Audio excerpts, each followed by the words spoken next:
Welcome to the ArmaniTalks YouTube channel. I'm your host, ArmaniTalks. In this channel, I'm covering communication skills for you to level up your way with words.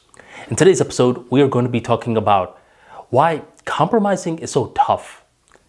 See, whenever folks are talking about compromising, they're talking about what I call the clean compromises. These are the ones where it's very easy to quantify and make it fair. But there's another type of compromises that the mainstream doesn't talk about. And this is what I call messy compromises, where it's not fair. One person is going to get what they want, and the other person is going to get an identity change. So let me give you an example. What's an example of a clean compromise? Let's say a couple is dating. The guy's name is Rohit, the girl's name is Christina. They're dating, everything's going well, they eventually get married, they go on the honeymoon, and after that, they take one big vacation every year. In the beginning, Christina is planning the vacation, she's choosing where they're going to go, what they're going to do there, and all the activities. And Rohit is just like, whatever. But over time, Rohit is feeling a certain type of way. He's like, why does Christina always get to choose where we're going to go? How come I never get a say? So him and Christina, they have a talk, and this is when they reach a clean compromise. They say, how about 1 year you choose the vacation spot, the next year I choose. This is fair. This is reasonable. Done. But you know what's an example of a messy compromise? Where to live. Not where to live for just a couple of days. I'm talking about you buy a house there, you establish your roots there, and you're there for a long time. In this situation, it becomes messy because Christina, she's from the West Coast. Rohit, he's from the East Coast. And they both want to stay in their respective coasts. Now, the thing with Christina is that she's coming with some logic. She's like, hey, Rohit, you are you're an entrepreneur. And in the West, there's a lot of opportunities for entrepreneurs. Silicon Valley, that's one example. You should come to the West. And she's not just saying it like that. She's giving a detailed plan. But Rohit's like, nope. Christina's like, well, what do you mean? Rohit's like, I want to stay in the East Coast. He's not even bothering giving Christina any logic. He's just saying, I'm going to stay in the East Coast. His mind is made up. There is no compromising on his end. Now, Christina's in a weird predicament. She's like, okay, I'm giving him logic, but the logic isn't working. It's literally just going over his head. So I only have two options right now. I either end it with Rohit, or I move to the East Coast.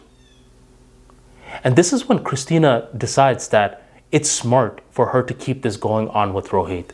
For some reason, she just can't seem to let him go. So she agrees. Fine, Rohit, I will move to the East Coast. She does. And as she does something like this, Rohit got what he wanted.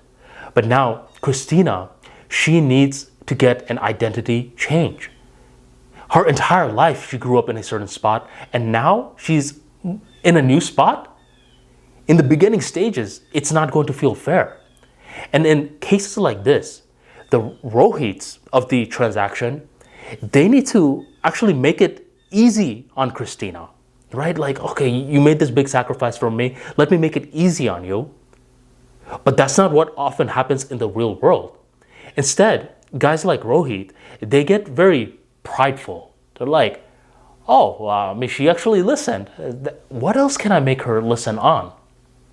And now, instead of giving her props for moving to the East Coast, he's thinking, how about you just switch your hair? Your hair's really short. Can't you grow it out? Yeah, just grow it out for me. And now he thinks he's just asking her to grow out her hair. But what he's really asking her to do is make another identity change. And if Rohit keeps this up and he never acknowledges the identity change, even one is like a lot. right? But if, let's say she does grow out her hair and he doesn't acknowledge the second identity change, eventually Christina is going to hate him. And she can't even put it into words. Where before she loved him enough to move for him, eventually she's going to hate him. She can't even look at his face without wanting to punch it, right? And that's how things eventually break apart. So with messy compromises, what is very important to do is to, number one, understand that there are certain things that people do not care about your logic on. It could be where to move. It could be that they don't want their partner to drink any alcohol. Doesn't matter what the situation is, no alcohol. Maybe they don't want their partner hanging with the opposite sex one-on-one.